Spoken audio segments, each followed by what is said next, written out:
Good evening, everyone.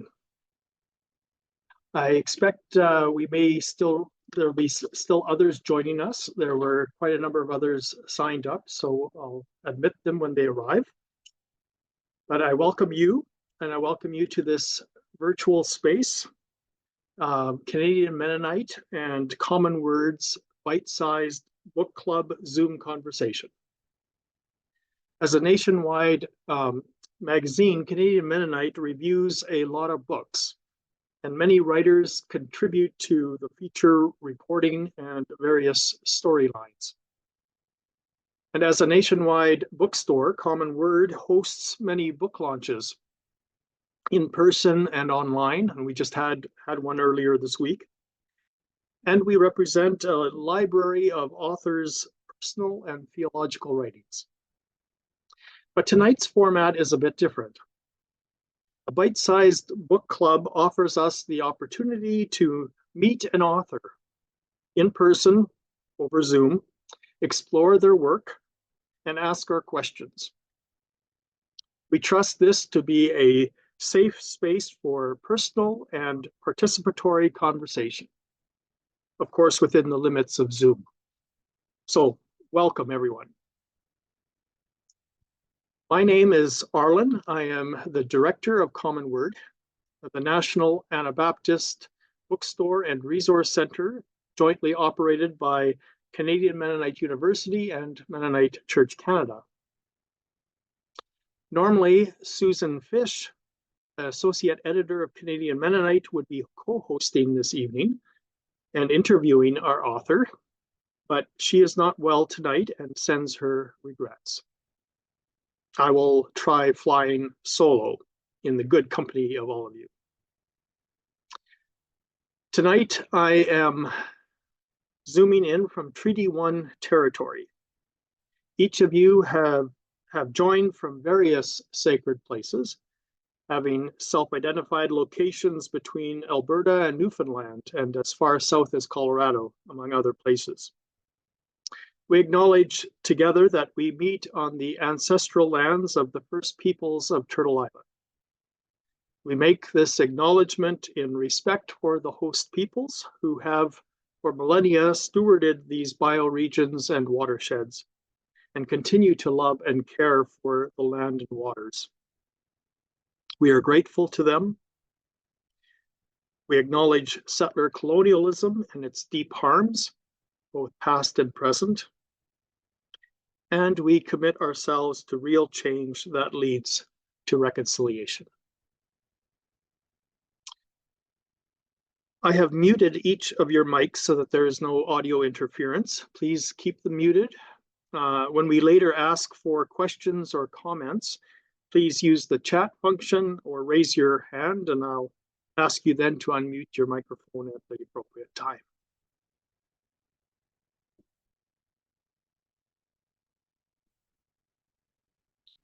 Now, we are honored to have Carolyn Beard with us tonight. She is a PhD student in the Department for the Study of Religion at the University of Toronto, in collaboration with the Anne Tannenbaum Center for Jewish Studies. An alumna of Princeton University and Harvard Divinity School, she studies the reception of ancient Jewish and Christian textual traditions in modern Jewish thought. She is the author of A Sure Way, a book on the early political life of Holocaust martyr, of Holocaust martyr Saint Edith Stein, the book we're discussing tonight. Carolyn lives near Niagara Falls, Ontario, Niagara Falls, New York. Sorry, also close to Niagara Falls, Ontario. Welcome very much. Welcome here. We're going to begin the evening with a bit of conversation between Carolyn and I, an interview, and take the first half, or next 25 minutes or so doing that. And that will whet our appetite for further conversation when I will open the mics up to the rest of you and you can add your questions or comments. Carolyn, before picking up your book, I must admit I was unaware of Edith Stein. And perhaps I've been living under a rock. I don't know. And that's Saint Edith Stein, no less. Jewish philosopher turned Catholic Carmelite nun whose writings in the 1930s still inspire on topics of God's absence, God's presence, the meaning of the cross, boundaries of faith, theology, philosophy, the significance of nightfall and darkness. All the more powerful knowing her European context as a Jewish writer in Nazi Germany. So thank you for re-engaging this mystic and bringing her writings to us. In your own words, tell us a bit more about her. Who is she? Who was she? How did you come to be interested in her? And why do you think we ought to be interested in her? Sure. So I was first introduced to Edith Stein when I was in university, when I was my early 20s. And I knew that I wanted to study the church and the Holocaust. I was really interested in Jewish-Christian relations. And a mentor of mine said this name, Edith Stein. And I had, a blank look on my face. Um, and she said, you really should look at this person. And I went home that night and I Googled her. And that was the beginning of the journey. So Edith Stein was born into a Jewish family in 1891 in Wrocław, Poland. It was part of the Prussian Empire at the time. Her family was observant but assimilated, and she grew up in this family. She was a really good student, and she went to university. This was something new, right? She was going to university around 1910, 1911, and women were just starting to be admitted, right, into German universities. And she actually became the first German woman to earn a doctorate in philosophy from a German university. Um, Stein's relationship to the faith of her family, to Judaism, changed over time. As a young woman, she decided that she didn't believe in God. She was a self-vowed atheist. And as she continued in her studies, she had mystical experiences, and that is when she decided to convert to Catholicism. So Stein pursued an academic career, but following her conversion, she wanted to enter a religious life. That was postponed for about a decade. She worked as an instructor, as a teacher, until she was removed from her public teaching position under the Nazi regime. One of the first things in 1933 that happened when the Nazi regime took control was removing all people of Jewish descent from public service positions, including teachers. And that loss actually afforded Stein an opportunity, something she had wanted for a decade, which was to enter monastic life. So this great teacher, this great philosopher, became a Carmelite nun.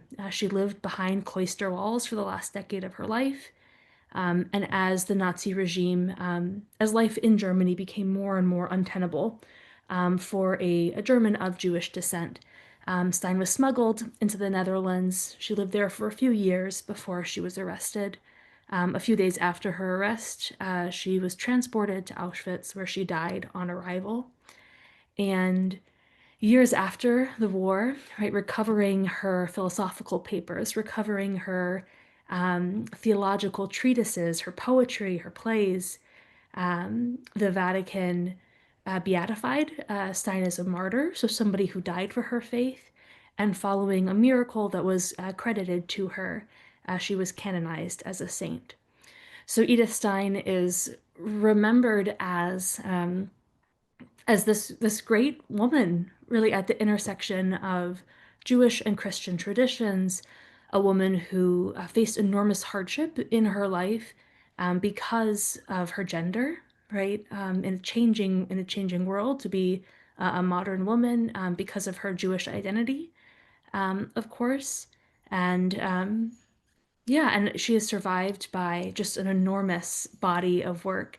I believe that her collected works occupy, I think, 29 or 30 volumes now. And again, it ranges from, um, a philosophical text that could stand up with, the greatest of European philosophers to really mystical poems and personal essays. So yeah, so that's I think part of the reason why I'm so drawn to Stein is that she is as much of a modern woman as I've ever met, and yeah, she was so many different people throughout her life, and in reading her text, we get to encounter all the different iterations of Stein. Yeah. Well, say a bit more, like her Stein as a modern woman, Yeah. 90 plus years ago, Hmm. and as you say, at a kind of critical moments of history, and Yeah. as a leading voice in all kinds of different ways. Yeah. I mean, in what ways is Stein's writing for for future generations as well, or for us? Most And definitely. what parallels might you even draw between the time we live in now and Stein's own time? Yeah. So if you think about Stein, the years she was alive, she was born in 1891 and died in 1942. So born in the Prussian Empire, she saw the fall of one of the last great European empires. Stein was in her university years during the First World War. She served as a volunteer with the Red Cross during the war and lost many of her male friends, right, who were part of that lost generation. She was a young woman in the 1920s, the early 1930s, and then um, and then she lived under the terror of the Nazi regime, and ultimately died at the hands of that regime. So Stein witnessed and experienced many of what we would call like the great turning points of European history in the first half of the 20th century. Right after the First World War, the Prussian Empire had collapsed and a new German nation was being founded.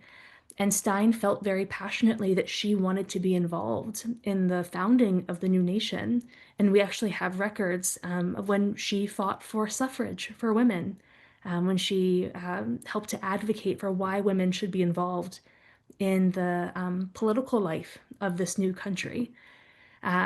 So I think that in drawing some parallels between Stein's time and our own, I think there are two things we can look at.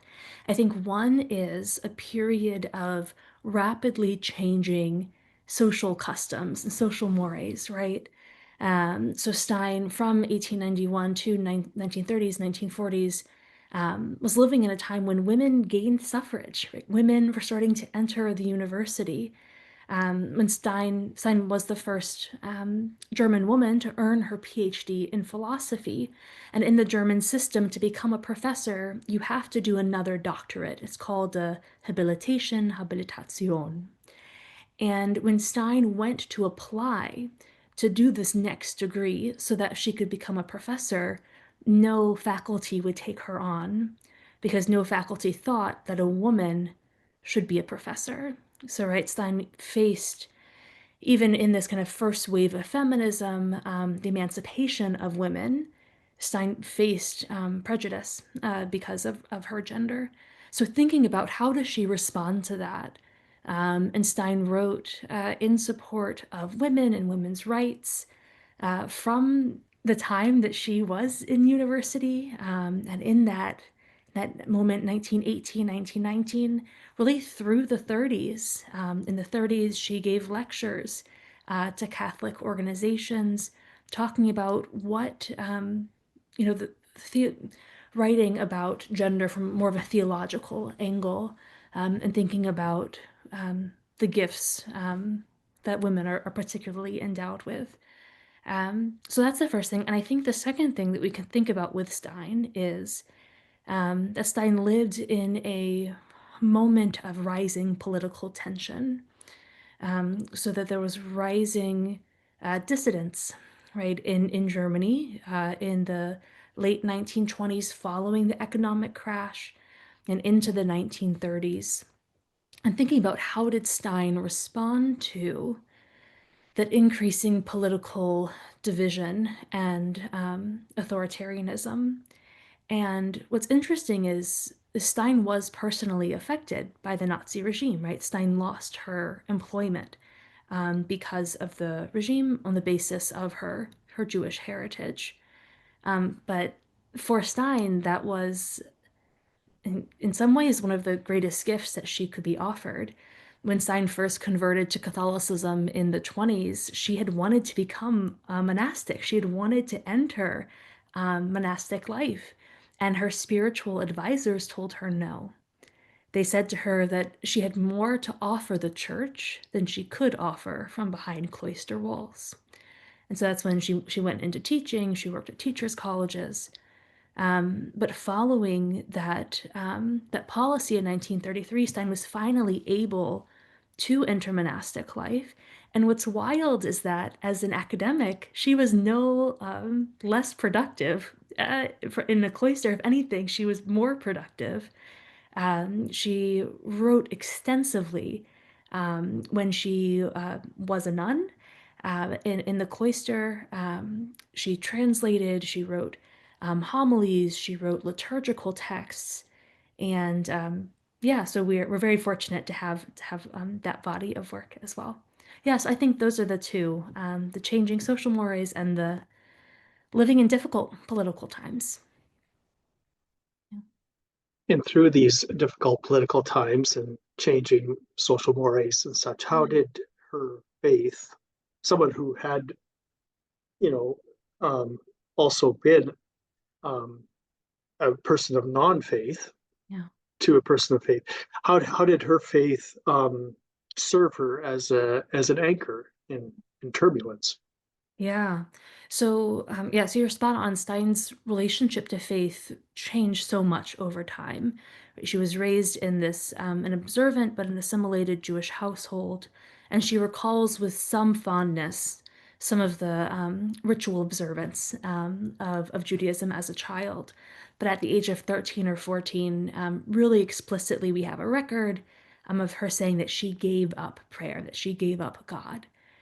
And so it wasn't until she was in her 20s that she really had these mystical experiences, reading Teresa of Avila's autobiography, having a couple of personal encounters with Christians, that Stein really came to faith.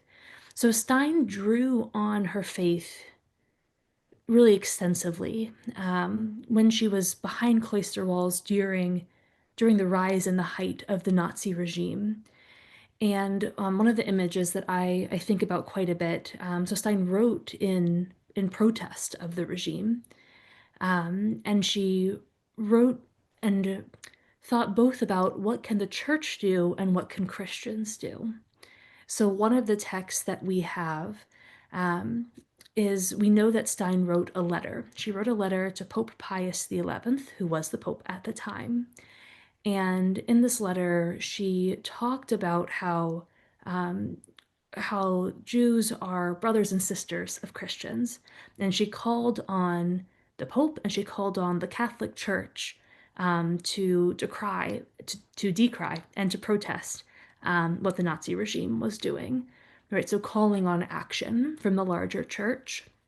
But we have some other spiritual writings, some more personal writings, when she talks about fire. She talks about uh, the political world around her being like this great fire, this conflagration, and this sense that it is engulfing everything and that everything is being destroyed, but that the cross can't be destroyed, and that Christ from the cross calls down on her and on her readers and asks, "What are you going to do about it? Right? What are you going to do to put out this fire?" Yeah, so those are two really, I think, beautiful images and very striking, right? So to think both about what can our institutions do, but also what are we called to do? Looking at the book itself, um, how I mean, you said that her complete works would be volumes. And so first, how did you come to, this Yeah. slim a volume and the choices you've made, and also how you chose to structure the book and order the book. The the chap or the heading titles, Ways to Know God, At the Foot of the Cross, Light Breaks In, Women's Spirituality, A World in Flames, as you just mentioned, Yes. as the five main sections of the book. So just curious how you possibly chose what you chose. Yes. So, Stein's collected works are, I think, about 29 volumes right now, and they're mostly in German. There's a little bit of Dutch and a little bit of Latin.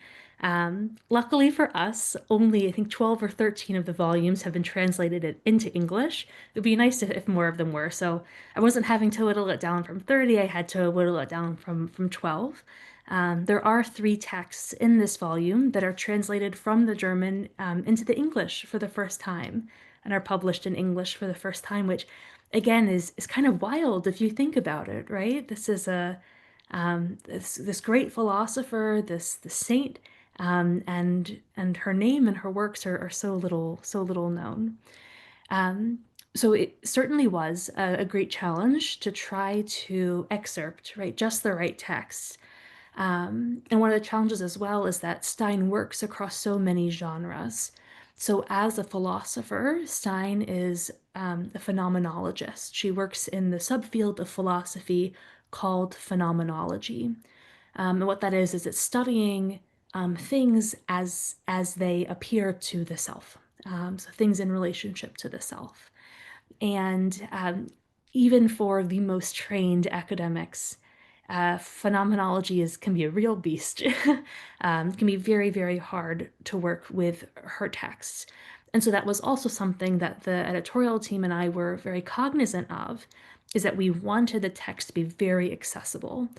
We wanted to represent her work, but also to be helpful to the layman and the laywoman. So, what I tried to do is I tried to collect a sampling of these different genres that Stein wrote in, and from across time, right? Her work changed over her time from her doctoral dissertation um, on empathy to her Science of the Cross. Um, these texts, I think, spanned almost 20 years, and so they show the development, right, of this from Stein, the young philosopher, the young atheist philosopher, to this great Christian mystic. So I tried to select a couple of different from a few different genres. So we do have some of her philosophy. We do have some kind of hard-hitting philosophical texts. We did try to preface all of those texts to be able to help readers kind of understand what they were looking at and to really be able to dig into the meat of it. I also selected sections of more of her theological treatises, like Science of the Cross. Again, it is both philosophy and theology, but then also some lovely excerpts from some of her speeches, her essays on women, on the role of women in the church, and then her poetry as well, which is um, such an understudied aspect of her writing and her legacy. Yeah, so trying to collect these different samples and then also try to represent her over time. And again, on that journey of faith, that journey from a Jewish family through atheism and to this deep Christian faith. Yeah, so that was that kind of progression and trying to give kind of proportional representation to her body of work. And making, as you say, in a very accessible way. Yeah. It's part of a larger series. Can you Mhm. say a little bit more about the Plough Publishing spiritual companion guides? Yes. And I know we have several in store here, but um, is this also then like meant to be kind of a dip in, dip out kind of a book, or is it a read through cover to cover? Yeah. So, okay. So first thinking about Plough's spiritual guide series. So there are almost a dozen. of books in Plough's Spiritual Guide series. And what they're meant to be, it's called like a pocket book. So it's a book that you could fit into a pocket, you could fit it into a purse, into a backpack. And that's what they're meant to be, backpack spiritual guides for modern spirituality, right? For modern seekers, people who want to encounter God, and who want to do that with the help of great Christian thinkers. And so, if folks are interested in kind of that Jewish Christian encounter, interested in the church and the Holocaust, two other writers in the series are Simone Weil.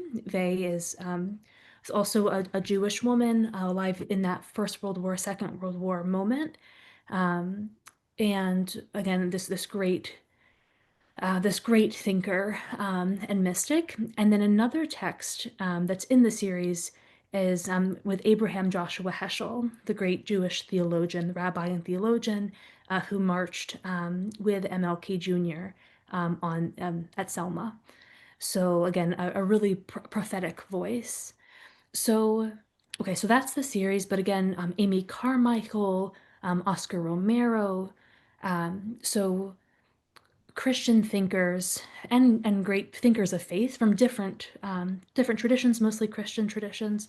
But so there's somebody for everyone, and there are new guides coming out. I think twice a year now, so they're very collectible and they're available at a very nice price point as well.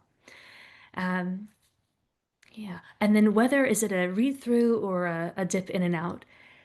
Oh, it's such a good question. I think it can be read either way. Um, Again, I think one of the joys and the challenges of Stein is that her work changes over time. And so I would certainly encourage if a reader is feeling like, oh my gosh, philosophy is not for me, you skip ahead. You do not need to start with the first section. Look at the titles of the sections and see what resonates with you. One of the great joys, one of the poems in the book that is translated into English and published in English for the first time, is a poem that Stein wrote for Easter Sunday.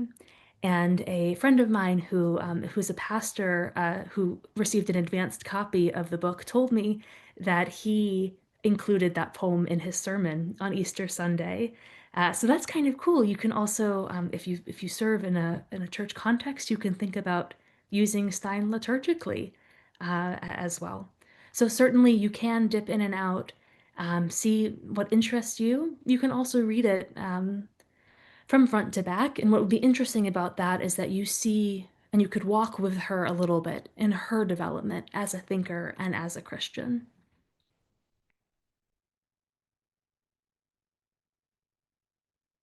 Julian of Norwich, a 14th century mystic, is often referenced by her most famous words, all shall be well, all manner of things shall be well.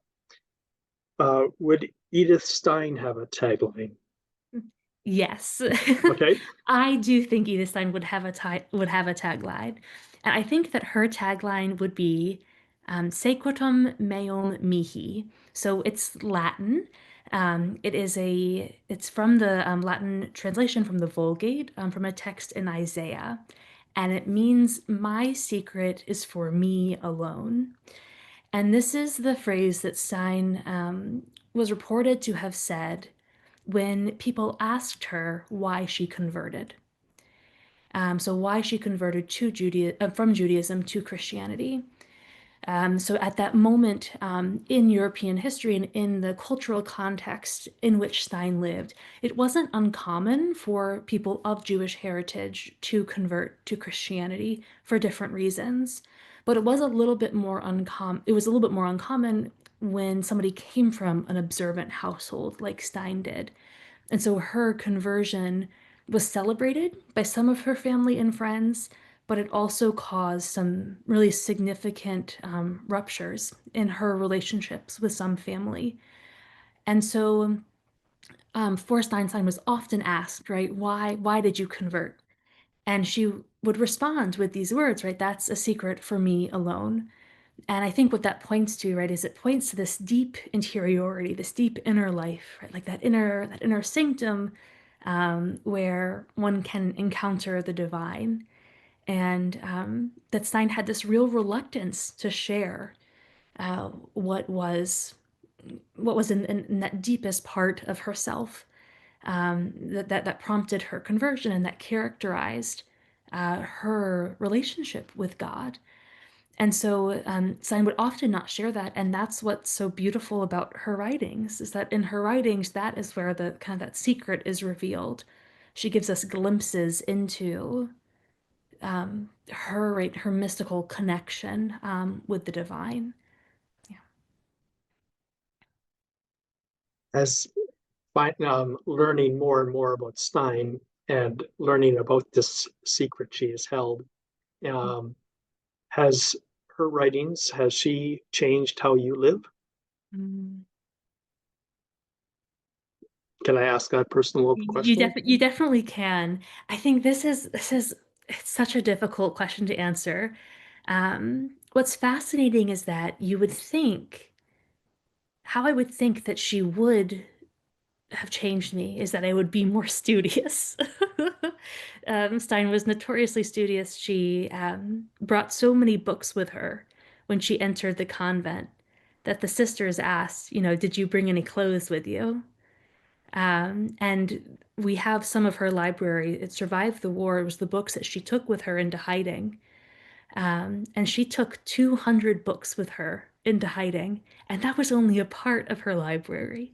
So I wish I could say, well, studying Stein has made me more studious. Um, but I certainly think being attentive to that interiority, right? That we often encounter the divine in the stillness, in the quiet, and at our desks, right? When we are deep in work. So I think that is certainly something that I have learned from Stein. I continue to learn.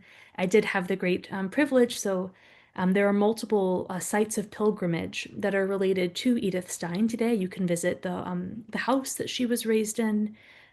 You can visit the transit camp where she was held. You can visit the site where she was arrested. And one of the sites of pilgrimage is the monastery in which she lived for a decade in Cologne. So that order of sisters is still active. They're in a new site, but they're still active. And attached to the monastery is her archive, is the Edith Stein archive. They hold the complete collection of Stein's work, and they have the largest collection of scholar. I'm back. Yeah, all good. Yeah, so they have the largest collection of scholarship on Stein in German and also in other languages. And I had the great privilege of spending 3 months there this winter to write my dissertation. And I certainly felt like Stein for those 3 months. I would wake up, eat breakfast, write, eat lunch, write, eat dinner, go to bed. Um, yeah.